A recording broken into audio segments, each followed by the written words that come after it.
Hello everybody and welcome back to Screen Stars. I'm here today to bring you my review for the 2020 historical action film Arthur and Merlin Knights of Camelot. This is a film that's co-written and directed by Giles Alderson, and it stars Richard Brake as Merlin and Richard Short as Arthur.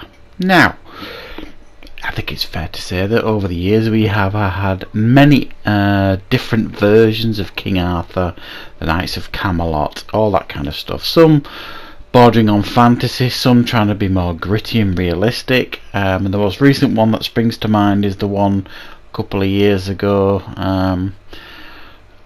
that was rubbish, the one directed by Guy Ritchie. I can't remember the name of it. I didn't really enjoy it anyway. And this time we get another version of Arthur and Merlin, and this one is set 8 years after he has come to the throne as King Arthur. He has been away for 8 years fighting the Romans as Arthur, and he has kind of, done all he can. He's lowered himself to debauchery and drink and you name it. He's not really interested in going back home, and then he learns that his son, the evil son, is it Mordred? Oh god, let me have a look. Yeah, Mordred, his son, has taken his throne at Camelot. So he has a duty to go back to Camelot and try and reclaim his throne. However, he does not have Excalibur anymore. He doesn't have much of an army to speak of. But what he does have are a lot of loyal knights who will fight to the end in his battle to win back his throne from his evil son and the Saxons. Right, what are my thoughts on Arthur and Merlin? Well, this is a little bit dull. I suppose let's get it out of the way quite quickly. It's pretty dull. I mean, the poster makes it look all exciting with fire and everything everywhere. It shows Merlin with a sword in his hand and fighting side by side with Arthur. Well, in actual fact, Merlin only appears a handful of times in the film, and he's mainly only there to give pep talks to Arthur when Arthur is at his lowest, and that's basically it. But what we do get here is a more grounded approach to the legend of Arthur, if you like. There is a couple of scenes where they try and delve into the magical and fantasy, but it's very light. But when you do see some effects, I thought they were quite nicely done, I have to be honest. I thought it borrowed heavily from Robin Hood, Prince of Thieves early on in the film. Robin going away for a certain amount of time and then coming back and finding his homeland vastly different than when he left it. Very similar here. Storyline early on. There's even a haunted forest, as there was in that film as well. One thing that did impress me in this film was the impressive cinematography. There's some lovely shots, some lovely sweeping shots of the countryside and the cliffs, and I'm not really sure where it was filmed, but it did look quite beautiful at times, and the forests and the lighting here and there. So it made really good use of that, and I thought the cinematography was pretty nice now and again. The sword fighting, when you get it, was pretty decent.